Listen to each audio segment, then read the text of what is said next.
Hello YouTube, Dave here again. Today I'm going to be doing my updated version of the Starfinder Buyer's Guide. I originally did one of these videos back in January of 2019, and even though it doesn't seem like it was that long ago, it's almost been 2 full years, and there's been some pretty interesting things that have come out for the Starfinder role-playing game since that initial video. I've also had a few people ask me about my opinions on the order that they should look into some of the Starfinder books, even relatively recently actually, so I thought it might be worth revisiting that idea. Now I want to structure this similar to what I've been doing with the Pathfinder 2nd edition buyer's guides. So the first video is going to be looking at the books or the rule set type of releases. The second video will look at the accessories, and then the third video will focus on some of the adventures. I don't have all of the adventure paths, but I have at least a few of them, and I think it'd be sort of fun to talk about some of the adventures. And if nothing else, the idea is I will just give you some information to go off of if you're looking to get into this system. The other idea is that this will be a video, hopefully, that will be helpful for beginners, individuals who are either getting into RPGs for the first time, and Starfinder is the system that they have heard about or that they're interested in looking up and researching, or if you have a limited experience with role-playing games and you're looking to get into Starfinder, maybe you play Pathfinder, or maybe just some other RPGs, and again, you've heard the Starfinder name come up. Hopefully this video will be helpful for that. Now, this isn't meant to be like a definitive guide or anything like that. It's not, meant to be like the absolute way that you should pick these books up.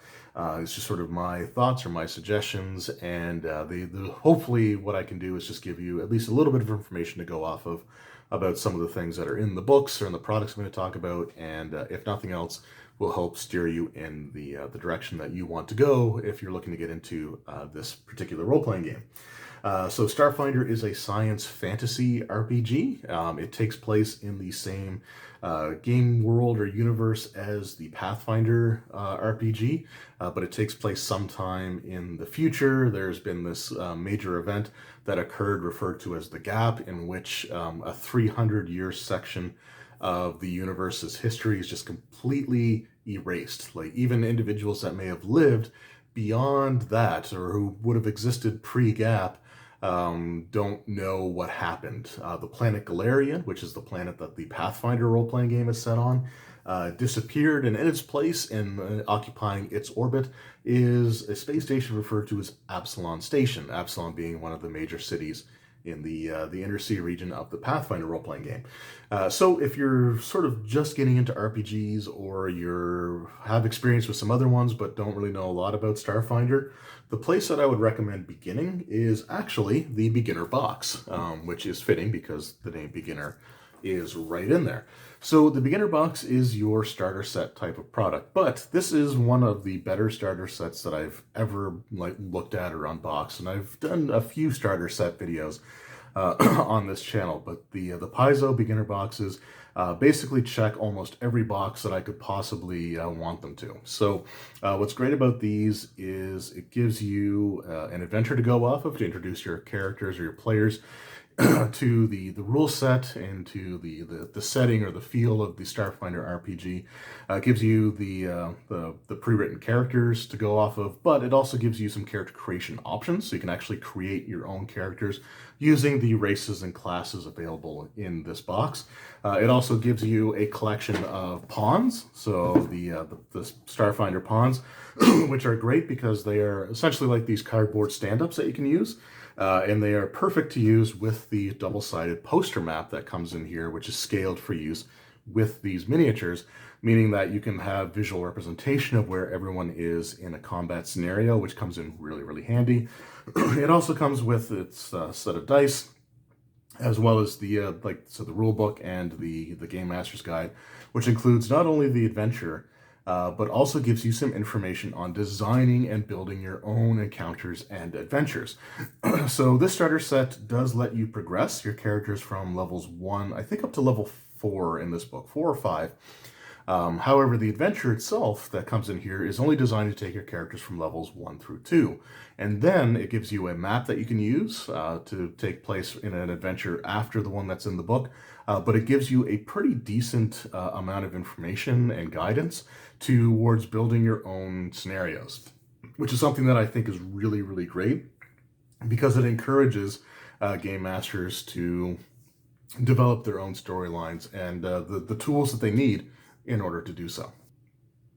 I also love the fact that it has the option to either use the pre-written characters or to create your own, depending on how pick up and play you want this to be.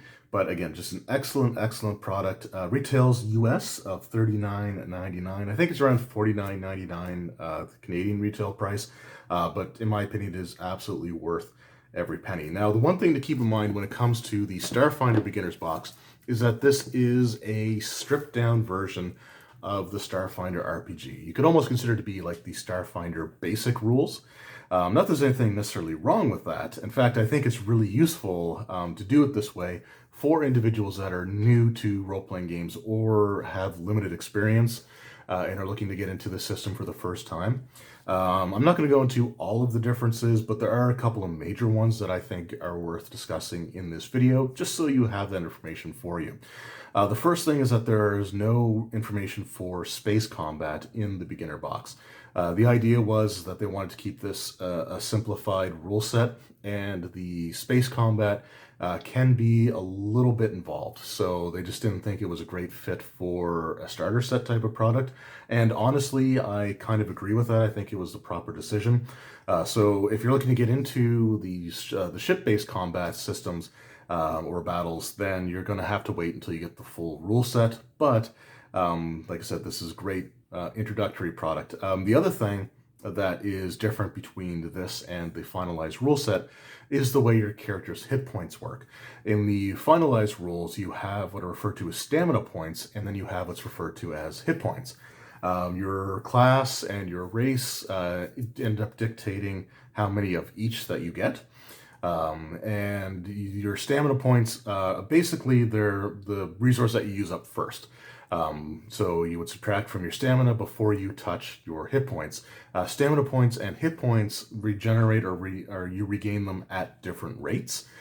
So for stamina points, you could just take a short rest and spend what's referred to as a resolve point, which you get a finite pool of per day. To regain all of your stamina. So you take, I think it's like a 10-minute or an hour-long rest.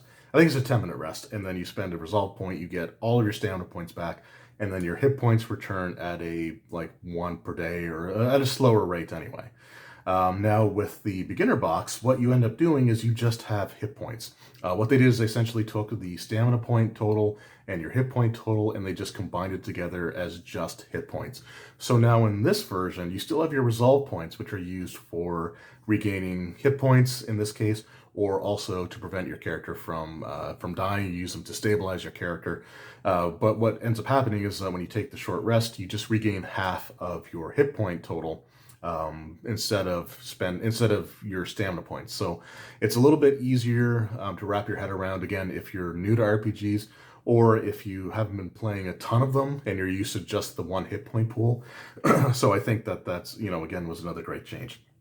You get, a bunch of different classes you can use. They're not all in the beginner box, but you get a pretty decent assortment, including things like the Mystic and the Technomancer. So you get your spell casting. You have your operative, which is sort of your stealthy, roguish type character, and of course your soldier and everything. So again, a really, really worthwhile product as a beginning thing, or if you are just looking to get your group into Starfinder, and you don't, you don't necessarily want to go and buy all the rule books first. This is a great pick up and play option for experienced game masters that want to get a group into Starfinder. So either way, I think this is an excellent purchase all the way around, and the quality is top notch of all the items included inside. Okay, so now that we've gone through the beginner box, you want to graduate on eventually to the full rule set. Now, there's actually a couple of ways that you can get the full rule set. The first is to just go out and buy the traditional hardcover, which we have here. So the hardcover, it's a 500-page rule book that gives you your player book as well as your Game Master rule sets, all combined into one. What's also great about this book is that it provides you some basic campaign setting information for a location known as the Pact Worlds setting. There's also a little bit of information on some of the other locations around, but not a ton of detail, enough to go off of and maybe build a couple of adventures or ideas around. But the main thing with this book is that it just gives you, your player character options and the rules for actually running the system, including the space combat. Now, the hardcover book does come with a $59.99 US price tag. In Canadian dollars, I think that's around 75 or 76-ish dollars, depending. Some places may be selling it for 70. They may be selling it for less, they may be selling it for more. The price does kind of vary, but that is, if that is considered to be a bit of a substantial price for you, you may want to look into the recently released Starfinder Core Rulebook Pocket Edition. So this is a softcover book that contains everything that is in the hardcover, plus the Pocket Edition incorporates the errata, at least the errata up to the publication date of this book, which is great. I wish I could give you some prime examples of what that errata is, but unfortunately I am really terrible at keeping up with that sort of stuff. But knowing that, this Pocket Edition might become my go-to in terms of running the Starfinder RPG. We'll see how that sort of plays out, but again, this is a great book, and everything is the exact same. So if you have other books or adventures that give you a page reference in the core rulebook, it doesn't matter if you have the Pocket Edition or the standard hardcover, the page references are going to be the exact same. So this, like I said, this gives you absolutely everything that was in the hardcover and comes at an amazing price of just $19.99. If I can get it to focus there, $19.99 US. So I think it was around $25 Canadian, which again is a fantastic price. So definitely recommend pick this up. Either or is great. You can't go wrong with either version of the core rulebook. But if you are looking for a budget option, the Pocket Edition is fantastic. Or again, if you're just moving on from the beginner box and you're not quite sure if you want to go for the full cover prices yet, then this is a great alternative as well. So I'm a huge fan of the Pocket Editions, and the $19.99 price tag is absolutely insane. To compare, there are Pocket Editions for the Pathfinder role-playing game, like some of the adventure compilations, that are fewer pages, but like, they're $29.99 or like $34.99 for the Pocket Editions. So this price here, you definitely cannot beat. So that if you want the core rulebooks, there are two different options that you can go for depending on your budget. Okay, so now the core rulebooks are great because they have the player information, they have the game master information. They are missing one thing, however, and that is monsters. To the point that I'm recording this video, there are 3 different Alien Archive books to look into. There's Alien Archive 1, Alien Archive 2, and of course, the Alien Archive 3. Now, I'm just going to put these all together at this point in the video. You don't have to necessarily buy them all right away. You don't have to get them all at the same time. You can intersperse other books in between them. I would recommend at least having the original Alien Archive along with your core rules before you start running the role-playing game outside of the confines of the beginner box. If you're running pre-written adventures, especially some of the earlier ones, they will reference the original Alien Archive. So it is, this is the one that I would recommend getting first. And then honestly, like the number order is probably the way that you should end up getting them ultimately. But there is one thing to note about the Alien Archive 3 over maybe the Alien Archive 2. The Alien Archive 3 actually has some rules information for companion creatures. So for example, if you wanted someone that a player that wants an animal companion, this is the book that gives you some information on how to do that with some of the creatures that are available in this book. So that is something to keep in mind in case that's something that your players are asking about, and you don't necessarily, have, if you have the Alien Archive 1 and you have players that really want companion creatures and you decide that you want to get that rule set, then you could skip Alien Archive 2 to get Alien Archive 3, but they're all worth getting, so I would recommend eventually at some point owning all 3 of them. Another reason that it's great to have these is that all 3 Alien Archive books have several sections in here, if I can find some, where the creatures involved, or the creatures in the book, actually give you the racial traits for players to play them as player characters. So it gives you a bunch of new races to add to your roster.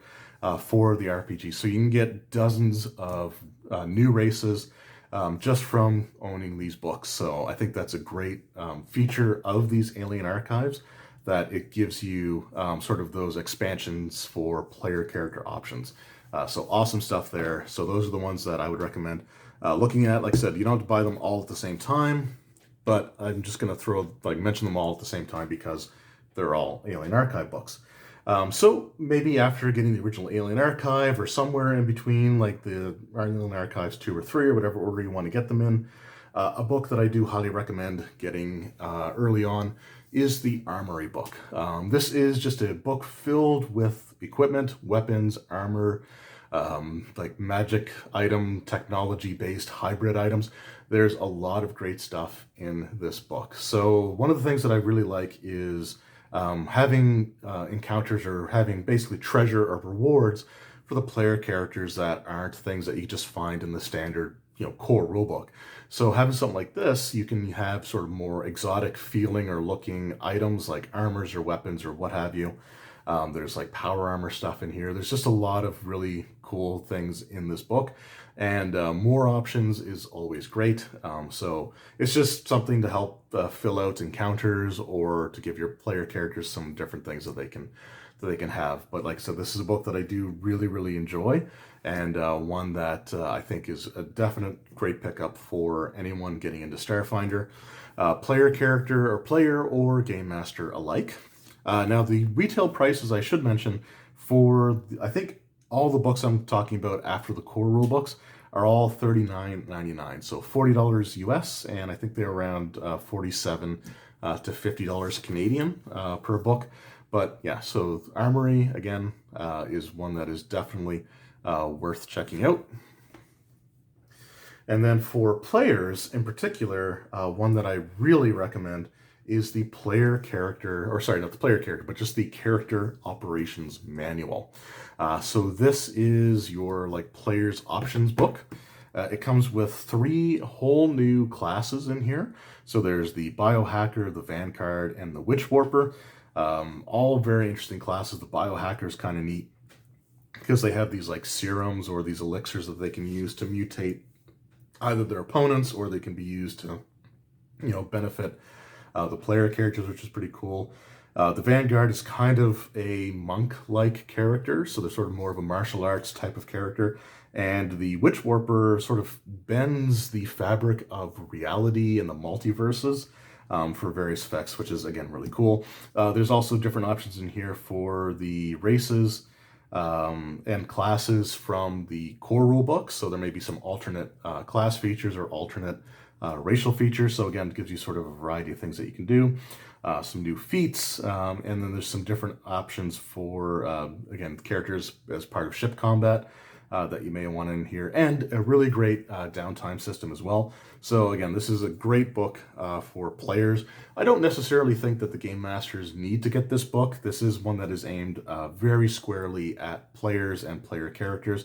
But if you want to build interesting NPCs or villains, or just have access to some of the things that are in here, you may want to consider getting this as a game master as well. But this is one that I think is for a player after the core rulebook.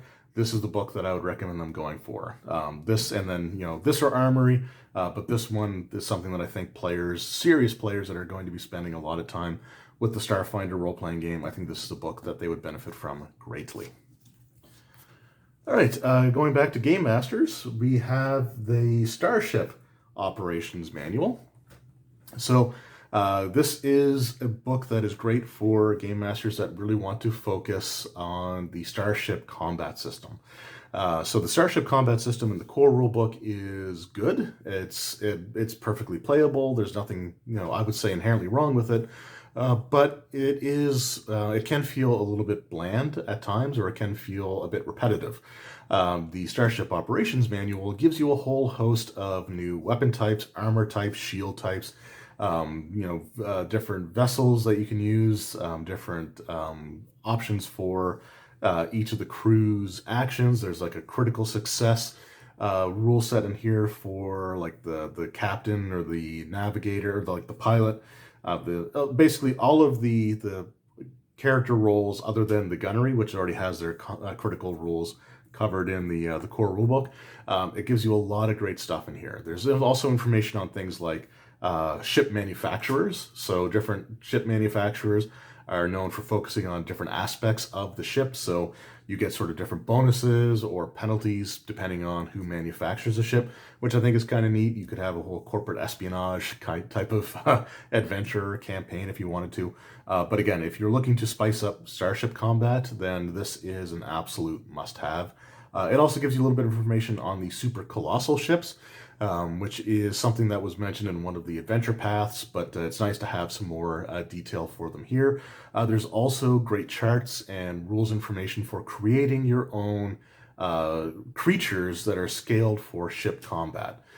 Think like crystalline entity type of things that you can create with this book. So if you're looking for ship combat and you want that to be at least a serious part of your Starfinder game, then this is a book that you really should look into getting.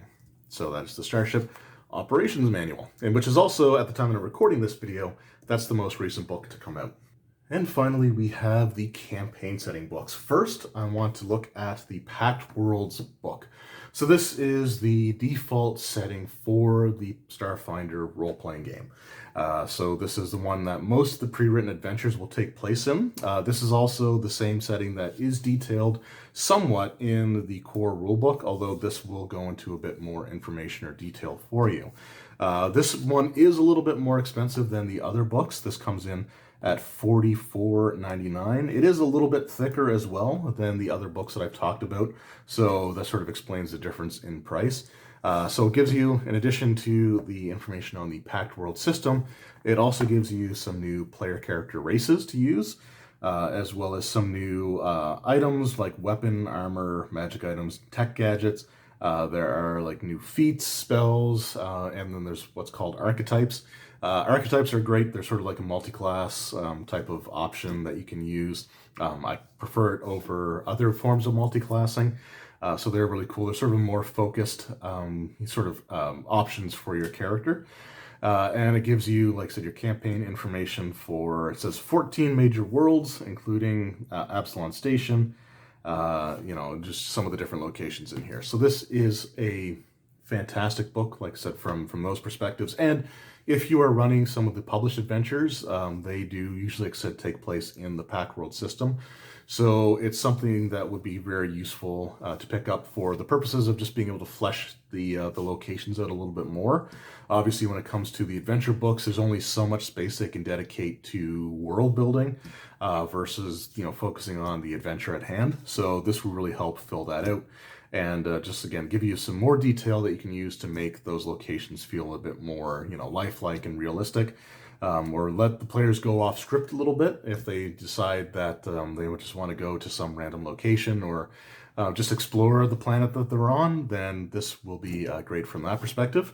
However, if your players are looking for a change of pace, looking for sort of a change of scenery, I guess maybe the better phrase for it, you can look at getting the Near Space book. Now this goes back to the $39.99 US retail price as well. So this is in line with everything else. So this is focused mainly around what's referred to as the Veskarium. So this is the only book so far for the Starfinder role-playing game that doesn't feature the Packed Worlds in its inner cover. So this gives you the Veskarium. The Vesk are the reptilian humanoids there, and they have a very militaristic culture. So they have essentially dominated all of the planets in their system. In fact, you can see that they are referred to as Vesk Prime and then Vesk 2, 3, 4. They're essentially numbered instead of given traditional names. So they may have had traditional names originally, but now they go by just the simple Vesk and then whatever number would be the order in which they were sort of conquered by these reptilian humanoids. So again, this is great for a change of scenery, and the Veskarium is referenced or referred to quite a bit in other Starfinder products. So this was one of the books that I was really the most interested in when I first heard that they were finally releasing it. And I think they did a really good job of releasing it at a point in time in which you may want to go outside of just the traditional Packed Worlds locations. So again, great stuff here. And like the other book, it gives you some new races you can use, as well as options for starships, and then, you know, things like archetypes, you know, weapons, armor, stuff like that. Different racial traits as well for some of the races available. So again, overall, really fantastic stuff. So that was my look at the Starfinder role-playing game, the hardcover, the rule set, I guess you could say so far. So that's sort of the, just hopefully a little bit of information on each of the books that have been released. And to the point that I'm recording this video, this is the entirety of the hardcover or the rule books that have been released for Starfinder so far. So of course that's, you know, always going to change, but as of November 2nd, 2020, these are all the books that have come out so far. So yeah, I really love the Starfinder role-playing game, and I want to see it become bigger and bigger as time goes on. So hopefully this will bring some people, or bring the, you know, bring it to some people's attention, is what I was trying to say. Recording these videos late at night can be a bit of a challenge at times, but hopefully it'll just sort of bring the system to your attention if you haven't been aware of it, or don't know much about it, or don't really know how to approach the rule set or the Starfinder RPG. So hopefully this will help with that. If you have any questions about the specific books or anything like that, please leave them in the comment section below. I will try to get to them as quickly as possible. But for now, like I said, just thank you very much for watching. I hope you enjoyed. I hope this helps for beginners or people looking to get into Starfinder. And hopefully you guys also come back for the second part of this 3-part video, where I take a look at the multitude of Starfinder accessories. So I'm looking forward to that one, because there's a lot of really cool accessories for the Starfinder RPG. So again, thank you very much for all of your support, taking the time out of your day to watch this video. I hope you enjoyed, and I'll see you next time. Take care.